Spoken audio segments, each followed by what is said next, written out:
I'm sure this video called Games Are Cheaper Than They've Ever Been will not make my blood explode.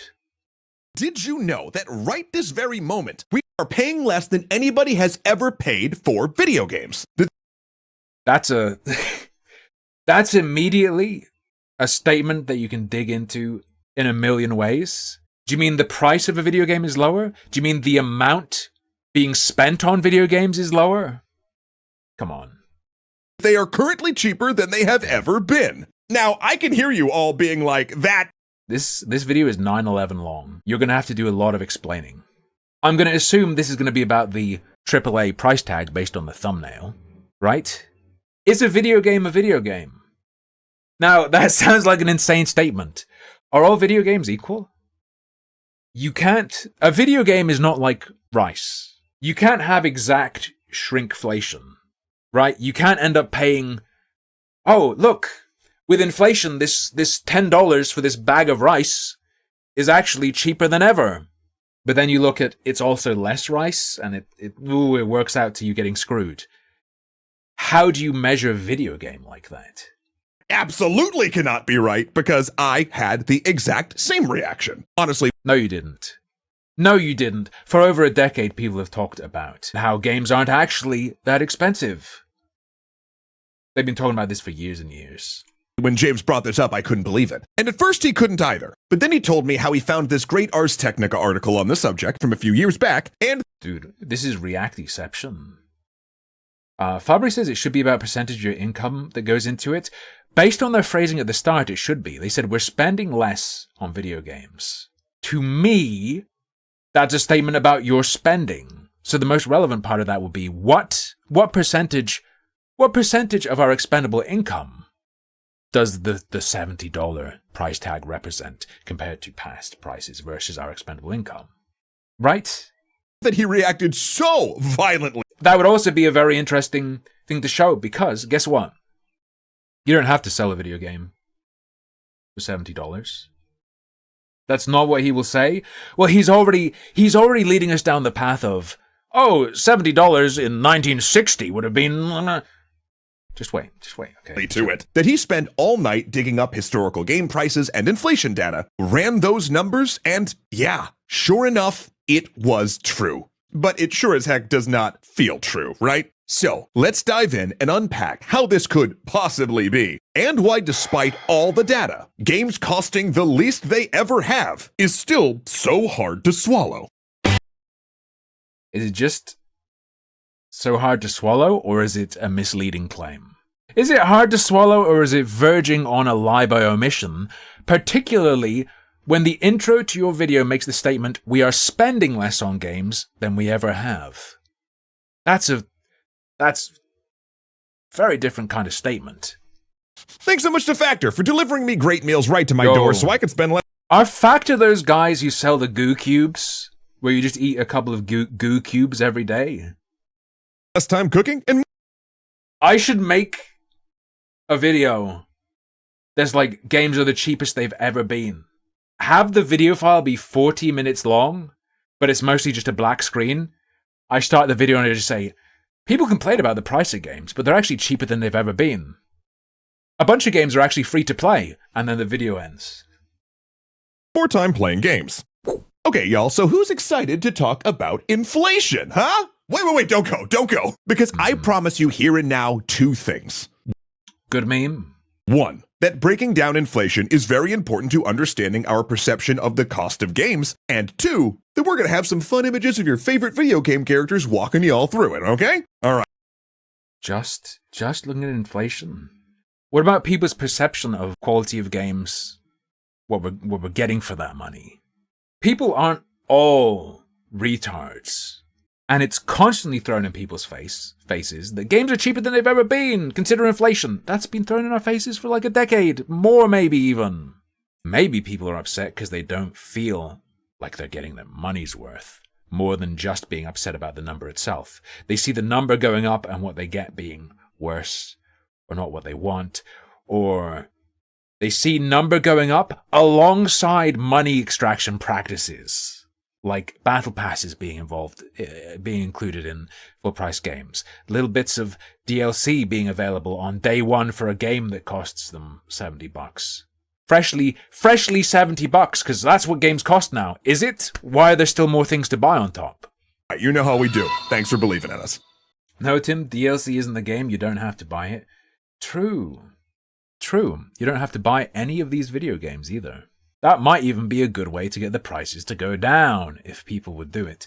Okay, if you think of the beginning of mass-market home video games starting in, say, 1982, when the Atari 2600 came out, well, $1 back then was worth a lot more than $1 today. Specifically, This guy sounds like Evil Box 94. according to the Bureau of Labor Statistics, it was worth 325% more. So when game cartridges first came out at around $25 to $30, they were actually selling for what would roughly be around $90 today. And when prices jumped to $50 in the 90s with the advent of the Genesis and Super Nintendo, well, those were actually probably the priciest games we've ever gotten. In today's dollars, they'd cost you well over... Damn. Too bad none of this is an argument for the price of a AAA game now being good. over $100, and both Link to the Past and Sonic & Knuckles were totally worth that price. Oh, if you consider inflation, it's cheaper than ever. Is that good? Could it be cheaper, though? And, therefore what, extra credits? I feel like my blood's gonna explode out of my body.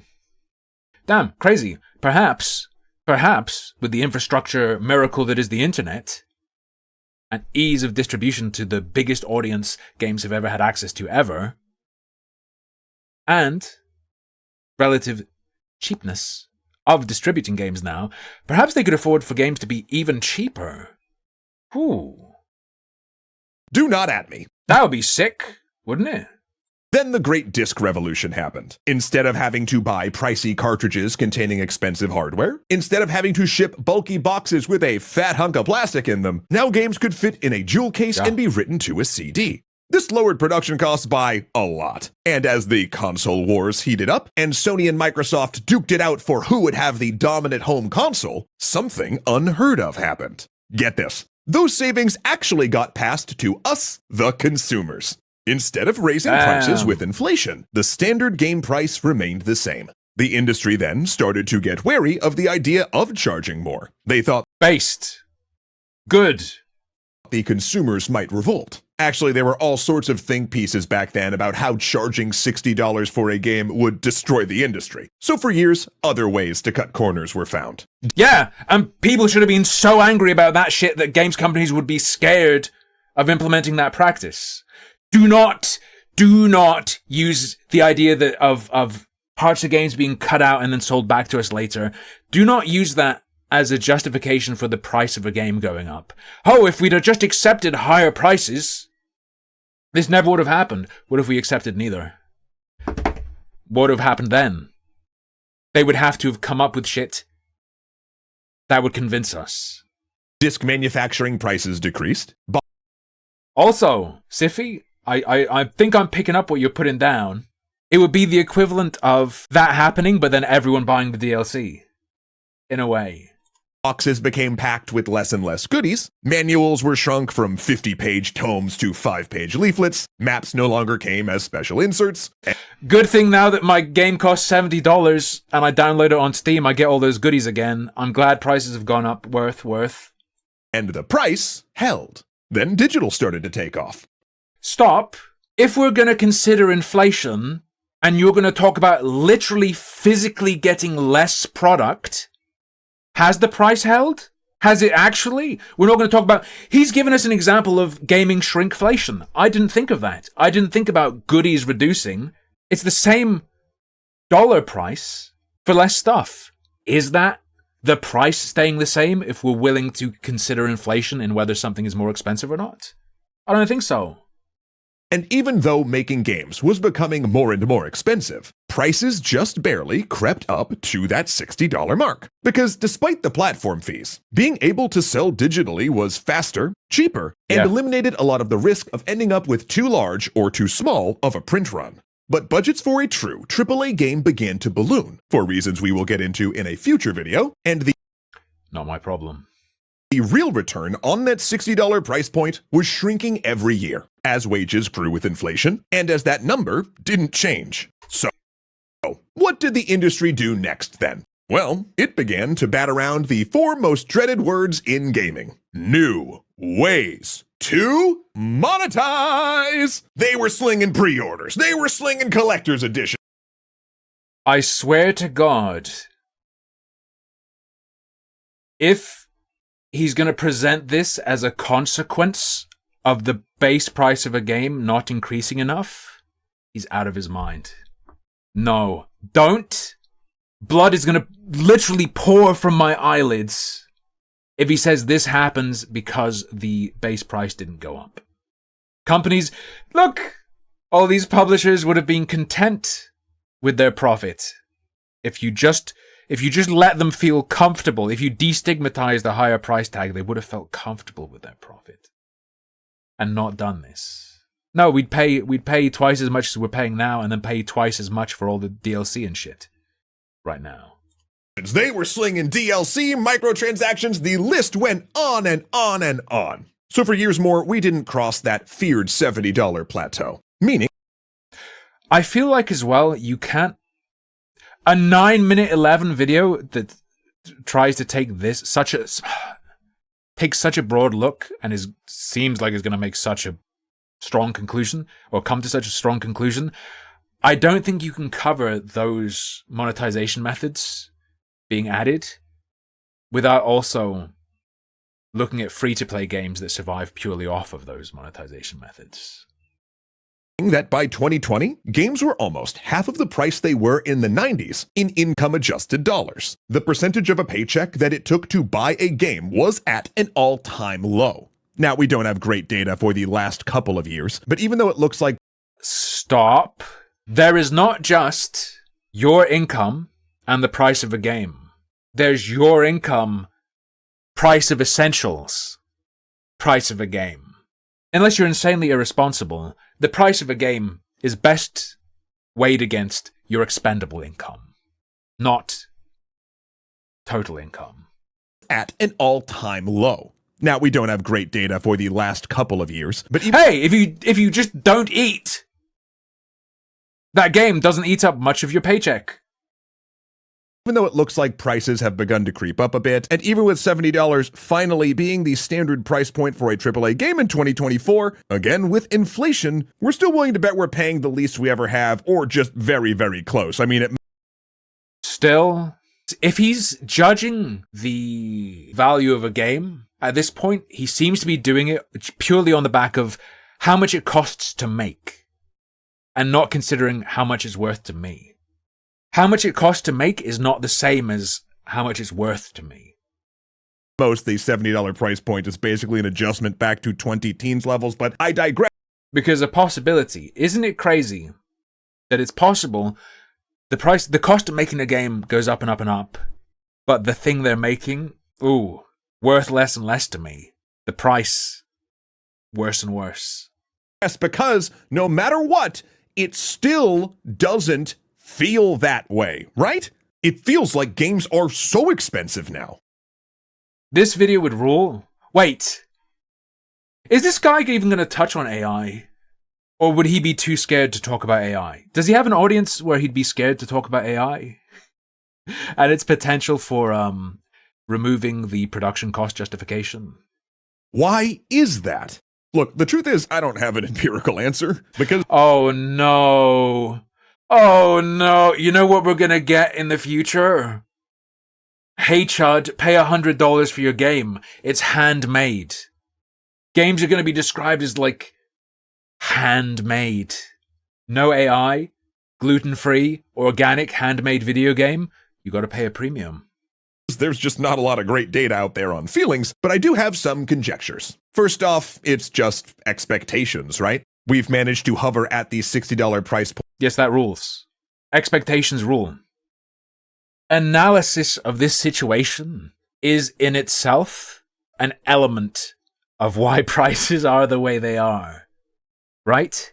A video trying to explain why the price is reasonable and low to a mass audience is an element in people accepting higher prices, leading to higher prices.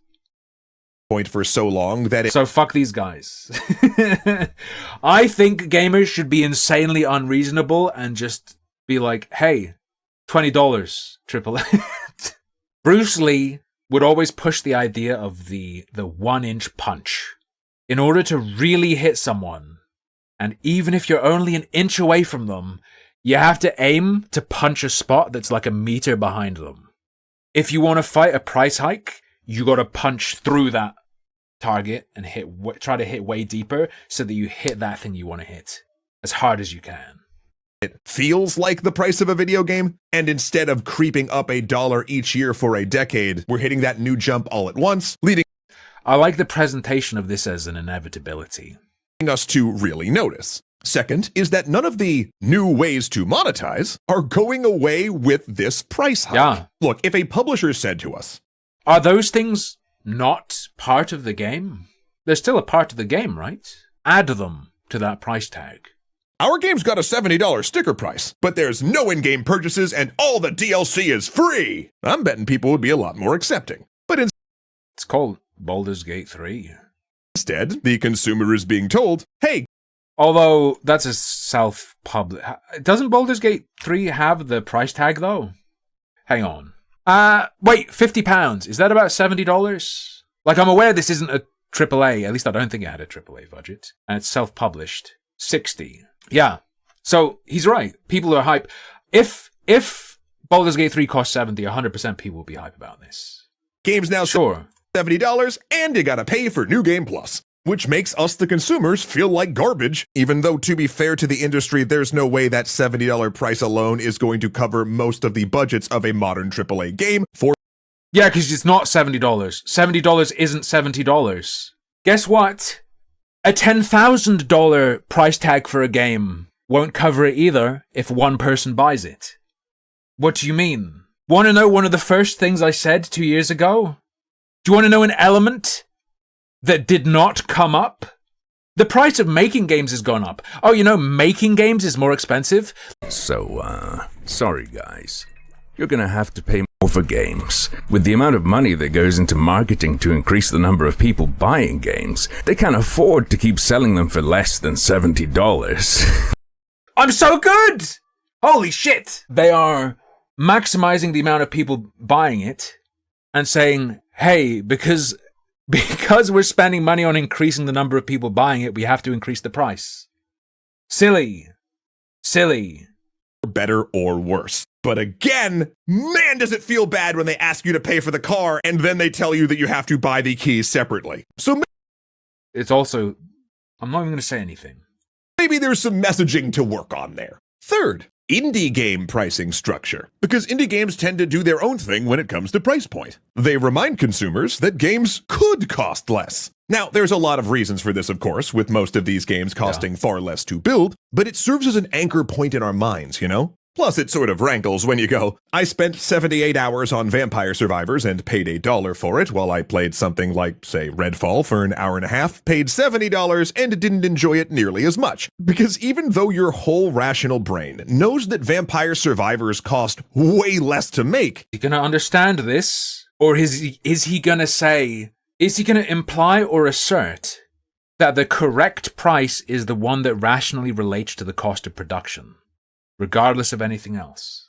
it is still true that dollar for dollar, Redfall didn't give you anything like the entertainment value that Survivors did, and that's how our brains want to compare them. So as individuals, maybe it's worthwhile to look Normally when these people talk about, your brain wants to do this, your brain wants to do that, they're going to say, but that's irrational and you have to ignore it. at that specific value prop and vote with our wallets towards things we enjoy accordingly. Then, of course, you got things like Baldur's Gate 3. That beast feels AAA. Heck, it feels a lot more AAA than For a little bit. For a little bit.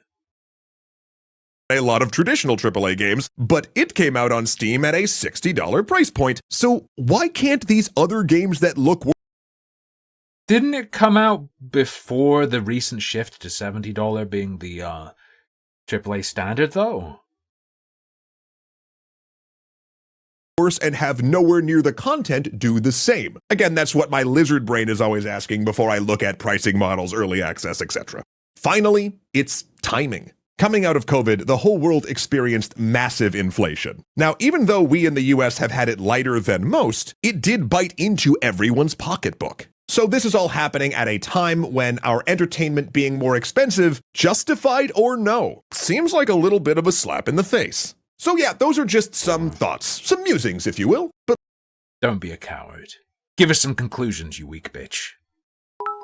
You certainly made implications. Wait, have these guys... I can't remember the last extra... Oh my god, I'm all over the place. I don't remember the last time I watched one of their videos. Have they always just been gigantic cowards who don't make a point? They make strong implications, but never make a point in this video. Oh, is that their thing? We imply, but never make a point. That's fun.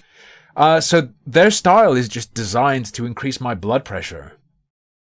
I will see them in court. I think they've just completely counteracted the beta blockers I've been put on. There's more? No, there isn't. Stop it. Why are all of these $60 games?